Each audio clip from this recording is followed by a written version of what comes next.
Check, check. Mic check. Are we good? Okay, we good. Pound for Pound Sports Entertainment. Hit the like button, comment below, share, do all of that right now. It's your host, F. Merritt. With that being said, listen, we're going to get right to it. Canelo Alvarez. Well, actually, it was Eddie Hearn. He did an interview today. He was talking about Beterbiev, talking about Caleb Plant. Apparently, Eddie Hearn and his team, Team Canelo, sent Caleb Plant an offer. We're going to see what happens. 168. This could be for, I believe, undisputed at 168. Great fight. I think Beterbiev will be probably either the backup or a fight at 175 for Canelo to move back up. Have him try to get those two belts that Beterbiev has. Beterbiev says he's down to fight him. Caleb Plant said he wants Canelo, but we just don't know what the offer is. Now, Caleb Plant and Canelo were supposed to fight in September.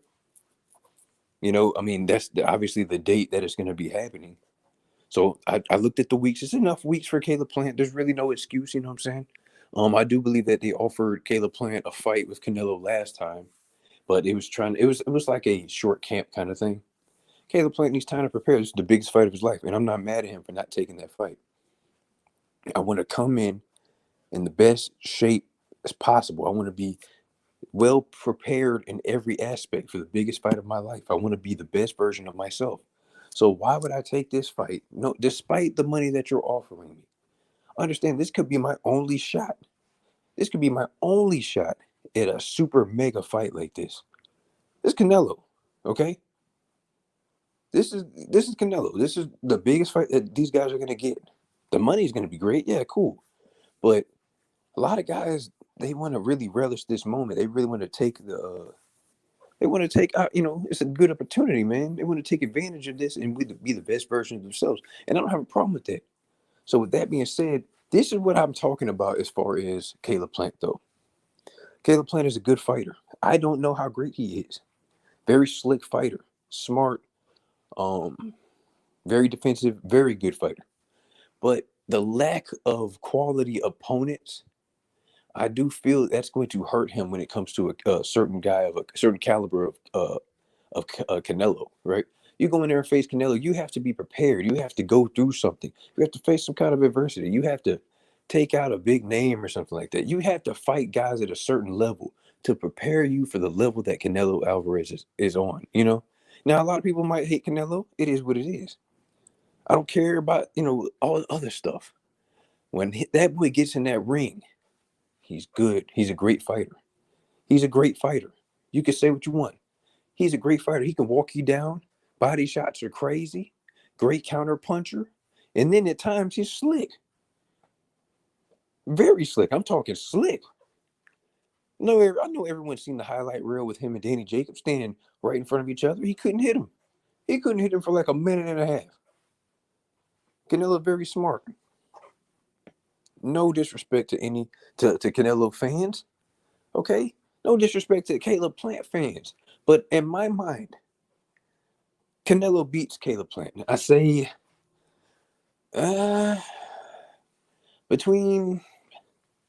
say 8 to 10. Rounds 8 to 10, I think Canelo will end up stopping Caleb Plant. I love Caleb Plant. Great fighter. But he's not ready. His style is not ready for Canelo, man. That's why when Canelo's team tried to send Caleb Plant that offer at first, short camp, I'm glad Caleb Plant didn't take that. Don't take it. Get another fight in. But see, the issue is Caleb Plant hurt his hand his last fight. So I don't know if he had surgery, rehabbed it, what the status is with that. I'm pretty sure. I hope he's still staying in the gym. I know he's most likely he's focused, man. He knows what's at stake. He knew what was at stake when he took his last fight. Everybody was talking about it. Some people wanted him to take another fight in between. No. You don't take a fight in between. You don't play around. When you got the big fight secured, you wait it out. You prepare. You stay focused. You study. Especially coming off of a hand injury from your last fight, you definitely not supposed to take another fight. No, you don't take another fight in between. No, absolutely not. So Eddie Hearn was saying, I think it was the Boxing Social. I think that was the platform that he got on and did interview. But yeah, he was saying, they sit Caleb Plant an offer. Now, a lot of things that people say, a lot of these managers and promoters, they say, oh, he sent him an offer. So a lot of fans sit back and be like, oh, he sent him an offer. Okay, well, he needs to take it, without really knowing exactly what type of offer it was, how much money. Okay, how much money did they offer him? Was there what were the stipulations for that offer? Was it, some fighters might be like, oh, well, you want the Canelo fight, you got to sign with us. We're doing a 2-fight deal with you. Even if you lose, you're still going to be with us. Okay. That's just the games that these promoters and managers play. Now, another thing that was very interesting that Eddie Hearn has said on the interview, he said, hey, if PBC and Fox, they want to pay for the fight, we're open to that and see how much money they're talking about. If I'm Al Hammond, do you want to pay for this fight? Just think about the money that Canelo would bring to a PBC pay-per-view. Or do you want to just send Caleb Plant over there, let him get his money? I'm not sure what route you want to go. In my mind, I feel like if Canelo's not signed to PBC, then it doesn't really benefit us. If I send Caleb Plant over there, it really squarely only benefits him, as a fighter. He's the one getting the millions of dollars in the exposure. But if you bring Canelo over to PBC, like, I know they negotiated with him, and he ended up kind of, I guess, staying or re-signing with Eddie or whatever. But oh man, I know Al Haymon wants Canelo so bad. He wants him on PBC, and Canelo on PBC would do phenomenal numbers. I don't think he understands. Well, I was about to say, I don't think he understands how much money he's leaving on the table while being on an app. But I mean, hell, the man's making $40-50 million a fight. I don't think he's complaining. I don't think Canelo's complaining about being on an app. As long as they got my money right, I don't have to worry about pay-per-view buys. If it's a dud or not. Like, it doesn't matter. I'm still going to get my money's guaranteed. My $40-50 million is guaranteed. Another thing that Eddie Hearn has said was Beterbiev. Canelo wants Beterbiev. He tried to suggest Bibble. Yeah, I don't know. Listen, get Bibble up out of here, bro. I don't know about the rest of you guys, but in my mind, the window for Bibble has kind of sealed. Like, it's sealed. Like, I'm good on Bibble. I'm good. He hasn't fought anybody, bro. And I watched him fight. He hasn't fought anybody. No disrespect to Bibble, but damn. You and Beterbiev could have unified or something. You could have came to 175. I don't even know if you at 75, you at 68. What are you doing? I think he has like a piece of the WBA or something. I don't know, man. He ain't fighting nobody, dude. You've been fighting. I don't know who you've been fighting. You've been over there at Eddie Hearn in the zone. You haven't done anything. Anything. I don't even know the last time you fought. You haven't done anything. You haven't done anything. I'm not impressed. I don't even care. So get Bivol up out of here. That's out of the conversation. Beterbiev, stylistically, for Canelo, listen, Beterbiev is a very strong fighter. He's a problem at 175. But against Canelo with his skill set, I don't know, man. I already got a bet on that fight, so I'm picking Canelo. I like Canelo, but I guarantee you it's not going to go like the Kovalev fight went. You fought an old Kovalev who had, two rehydration clause. He had a catch weight and like a 2-day rehydration clause or whatever. I don't know what was going on with that. And he was coming off of a hard fight against, what's the dude lying in the camp? I can't think of his name right now. But yeah, coming off of he almost got stopped in his last fight before he fought Canelo. So that was just rough. Like, and it was a short camp. Anthony Yard, that's his name. Kovalev came off of a squeaky, he barely won that fight against Anthony Yard. But that was a tough fight. He could have got stopped. Then he had to turn around, do a quick camp, do a catch weight, rehydration clauses, and all this crap for that fight. And that fight still looked weird. I'm saying something without saying anything. You feel what I'm saying? It looked weird. But like I said, Canelo got the job done. So I don't know how Canelo feels at 175. But basically, listen, they already said he's not coming back to 160, okay? I think Canelo doesn't really have many opponents left. I think these are really his only two logical options at this point in time. You can go to Caleb Plant, get undisputed at 168. If that don't work, We can go to Beterbiev and pick up two belts right there because he's a unified champion. Charlo's not ready. Jamal wants to stay at 160 and fight nobody and be complacent. And when I say nobody, I'm not being disrespectful to the fighters. I know they are somebody. I know they are good fighters, but they're not the eye-catching big names, or at least some. Like we have names. You haven't got the Triple G's. Hell, you didn't even get a Danny Jacobs. There's a rumor that Danny Jacobs wanted to fight him for Juneteenth. That's what Danny Jacobs was coming out saying. But Charlo didn't want that fight. So you didn't get Triple G. Didn't get Charlo. You guys are not fighting Andrade. Who else you going to fight? You say you're not ready to come up 68. Beterbiev wants to fight you at 68. You don't want to do that. Come on, dude. Like, you got to fight somebody. You got to fight somebody in order to get the Canelo fight. You're not ready. Okay? That's why I say Caleb Plant, in my mind, is not ready for Canelo. He hasn't fought a quality opponent. He's fought okay guys, but not the kind of guys that are going to prepare him for Canelo Alvarez and his skill level. You feel what I'm saying? I want these guys to go in there and be the best version of themselves against whoever they fight. That's what I want. I want them to be well prepared, experienced, and ready to go. Know what to do when they face adversity. That's what I want. That's just me personally. If you fight somebody and you got time to prepare, do you not want to be the best version of yourself? Honestly, you're going to bring in quality sparring partners. You're going to put in great workouts. You're going to come to the weigh-in chiseled. You're going to execute your game plan and have a great coach and a great team behind you to make sure you get the W. That's what you do.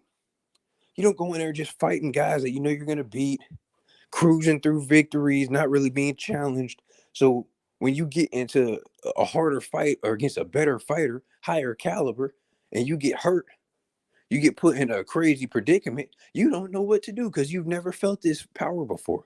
You've never been put in this type of position before. You don't know what to do. That's what I'm trying to avoid with Caleb Plant. That's what I'm trying to avoid with Jamal Charlo. Great fighters.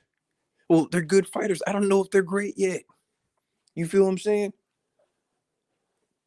But anyway, we're moving on. Hopefully they get that deal done with Caleb Plant and Canelo. If that don't work, hey, maybe we can do Beterbiev. You know, it's enough time to prepare. We'll see what happens. And what's the third option for Canelo if we can't get those guys? Could you possibly circle put an Andrade in there maybe? I don't know. Triple G fight the trilogy. I don't think that's gonna happen. Let's be realistic. Triple G wants to fight the cast of Ren and Stimpy. He wants to go fight Uber drivers. If you work at an AMC movie theater, if you're doing the buttered, if you're putting butter on popcorn at AMC theaters, Triple G is looking for you. He wants all the smoke. If you work at a Bono's barbecue, Triple G wants all the smoke. Okay. If you're checking tickets at any event downtown at your local stadium, Triple G is pulling up on you because that's the kind of caliber opponents that he's been fighting. It's been ridiculous. Guys we've never heard of, ever. You try to hit them on BoxRec, they don't even have a picture up. Oh, sorry, I had a joke for a minute. Oh, sorry, that's hilarious. But yeah, man, it's sad when the zone's got to try to jump in and tell Triple G, hey, listen, man, we know we're paying you $15 million a fight. You got stock and equity in the company, but you got to fight somebody. So we suggest, this guy or this guy, do something, dude. We're taking a major loss here. Anyway, moving on. Anthony Joshua, Usyk, according to Eddie Hearn, deal is done. I do believe I think it's going to be August, September time. It'll probably be September. Good news for you guys over in the UK. Another bigger amount of news. Fans will be back full capacity in the UK this month. I believe July 18th, July 20th, around that time. So get ready, UK fans. I love my UK fans. You know what I'm saying? I love all my UK fans, all my boxing fans. I love y'all. Mexican, UK, American. I love all y'all, everybody.